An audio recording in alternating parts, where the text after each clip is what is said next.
Well, hello, friends. Mark Holmes here with my buddy Cowboy Jobu, and as always, thank you guys for watching, commenting, subscribing, and being part of the Jobu Sports Report. Without you guys, this literally does not work. Let's get open for business, and let's wake up my football gods. Wake up, guys. All right, so here we are.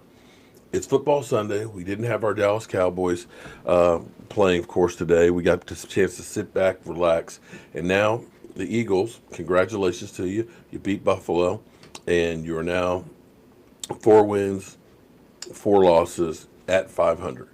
And that was, I must say, a must-win situation for the Eagles. Also, in other news, of course, the Giants are who we thought they were, and of course, that means they lost to the Lions. Danny Dimes, we'll call him Danny Dimes this week because he did have 3 TD passes. I think he had a fumble as well, but he kind of got on track. They gave up a good fight against the Lions, but you've got to feel better if you're a Cowboy fan knowing that we've got the Lions as well as the Giants in the near future, that both of those teams are really not that good, as well as also, too, knowing that Buffalo, now you kind of have to question a little bit about Buffalo because now you look at they beat the Jets, although we lost to them. I know we did. But they also played Miami. They played the Redskins. They played the Giants. They played Cincinnati. The only 2 teams that actually had a couple of wins were the Eagles and the Patriots, and they lost to both of those. Their offense is horrendous. Their defense is pretty stout. But, let's give the Eagles credit. And, of course, San Francisco, nobody saw that coming. San Francisco blew out Carolina 51-13. So you've got some real competition out there to worry about. And, of course, tonight we got Green Bay taking on Kansas City. I'm rooting for Kansas City myself because I'd like Green Bay to come back down to earth. So back to the Eagles. And, of course, how this translates to my quarterback. We always hear like Jenna Wolf talking about Dak Prescott needs those guys around him. And all week we've kind of heard a lot of the Eagle fans. Well, we actually haven't heard a lot of Eagle fans because most of them have been hiding. Glad to see that you guys are still alive because I see you guys have been back trolling again. Because, for a while there, I was kind of worried. It's like, are there any Eagle fans left? Have they all left the bandwagon? But they're kind of coming out again. It's nice to see you guys. I missed you guys for the last week. And shout out to Philly 500 because we trolled his live stream the whole time. We live streamed during and stuff, and it was fun watching the highs and the lows and stuff of him, just waiting for his head to completely explode. But because they got the victory, it didn't explode. But we've been told about our quarterback, Dak Prescott. Dak can't win when the team doesn't run the football effectively. Well, here's something that's kind of interesting because I do my research and things. If you go back to the game today, what's interesting is the Eagles, they dominated the line of scrimmage. And they ran the hell out of the ball. They literally ran the ball for 218 yards. It's phenomenal. It's what you want to be able to do. Carson Wentz was dinking and dunking.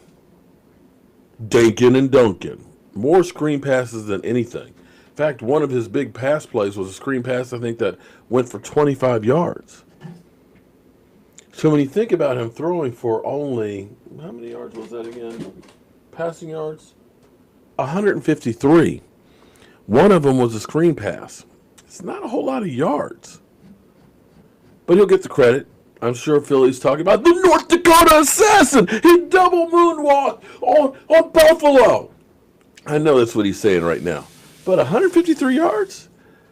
They always talk about, the franchise quarterback carries the team on the back. You didn't pass for as many yards as you ran the football. So how does that work?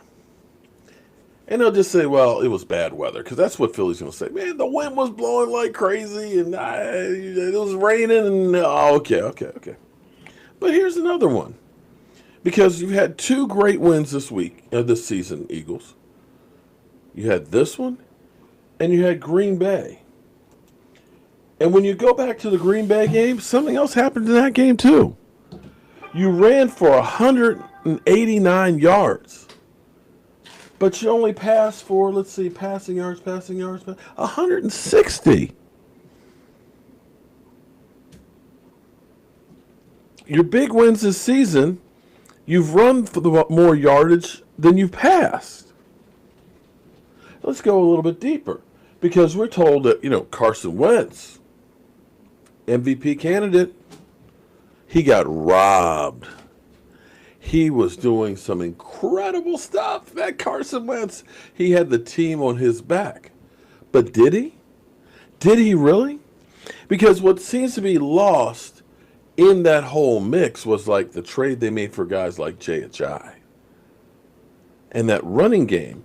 Because most people don't realize that Philadelphia was third in the NFL at running the football. Great season. Third best at running the football. I wonder if there's a correlation between those, because we see 2 good wins this season. In both games, they ran the ball more than they passed the football. Because here's the numbers. Let me pull up the numbers here. You had Jacksonville, who rushed the most during that season, 2,262 yards, averaged 4.29 yards a carry, okay, on 527 times. They ran the hell out of the football. Our Cowboys ran the ball about 50 times less and had 2170 at 4.5.2 yards per carry. But lo and behold, the Philadelphia Eagles ran the ball and had 2,115 yards on 4.47 yards a carry. Is it true that, or could it be, the hypothesis that you have to look here is that Carson Wentz needs a running game to be successful? Because that's what it looks like to me. Am I wrong? Last year, they weren't so effective at running the football. And Carson Wentz was not quite as effective.